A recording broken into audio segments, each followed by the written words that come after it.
Wednesday thought her powers were fading. But the truth? Something far more twisted was stirring beneath the surface. She wakes up, disoriented, her mind swimming in a haze between dream and nightmare. The dim room around her is still, save for the shadowy figure seated near the bed. It's Morticia, poised, perfectly composed, and watching her daughter with an expression that's more cold concern than alarm. In the softest tone, Morticia delivers her verdict. The black tears aren't a curse. They're not the sign of some malevolent force overtaking her. They're the symptoms of psychic exhaustion, the mind's way of warning that it's close to burning itself out. Morticia makes it sound almost clinical, but to Wednesday, it's a thin layer of reason masking a far more unsettling truth. As if to protect her, Morticia tries to take away the Book of Shadows, Goody Adams' old spell book, brimming with dangerous knowledge. But Wednesday's grip is iron. No compromise. The book stays. If you're new here, I'm Daniel, your professional film analyst. I launched this channel to break down your favorite movies into pieces for better absorption. What you have to do, first of all, is to like this video to encourage me more, subscribe to this channel, which is totally free like I always tell people, and click the notification bell so you're always carried along. The investigation into the string of recent murders had paused on a single death, Private Investigator Carl Bradbury. But now, the game changes completely.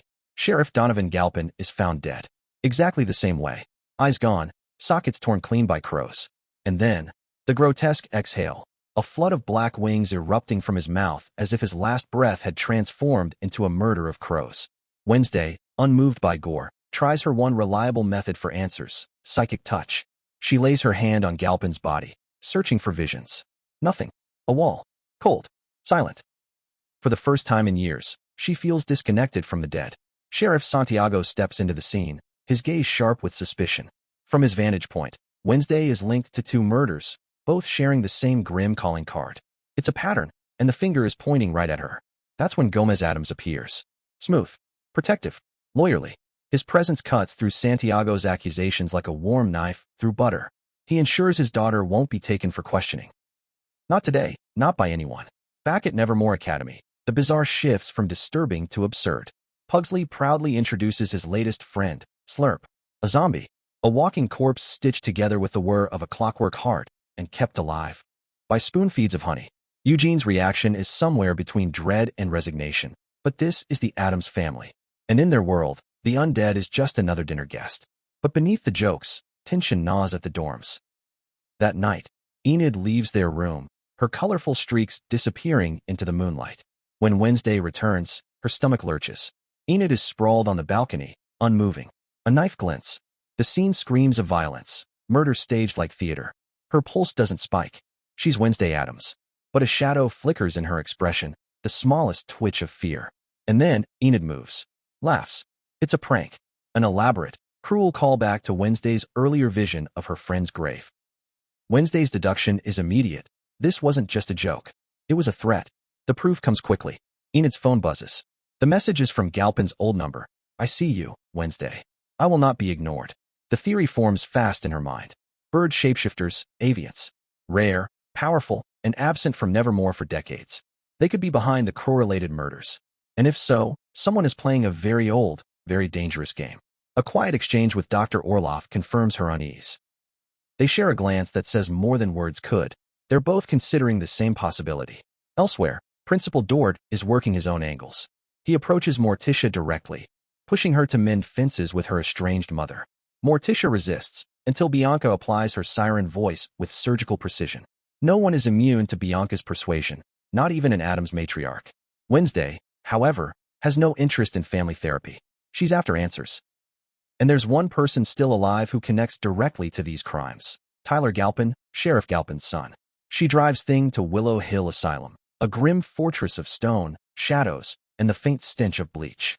When she barges into Tyler's room, he's as cold and locked down as the steel around him. Whatever conversation she wanted, it's cut short by an emergency alarm. Her phone rings. The message chills her more than any corpse could. Enid and Bruno are missing.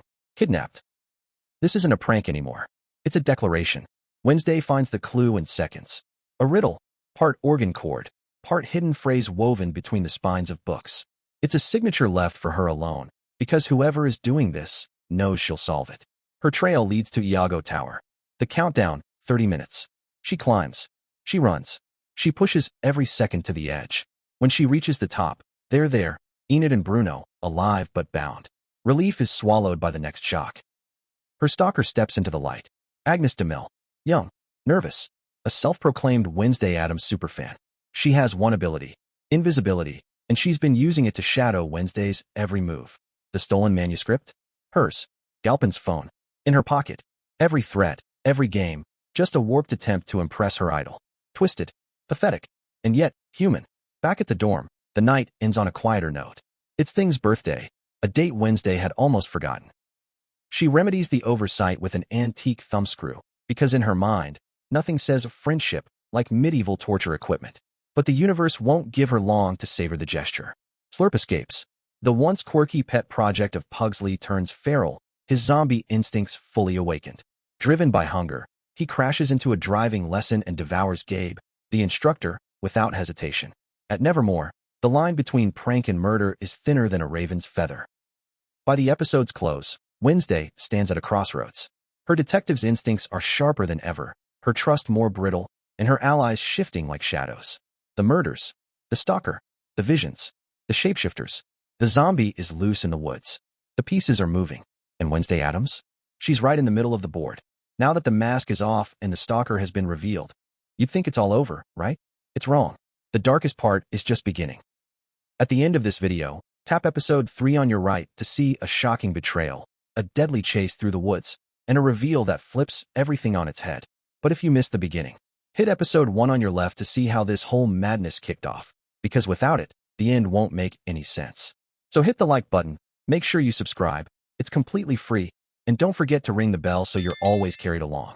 See you in the next one.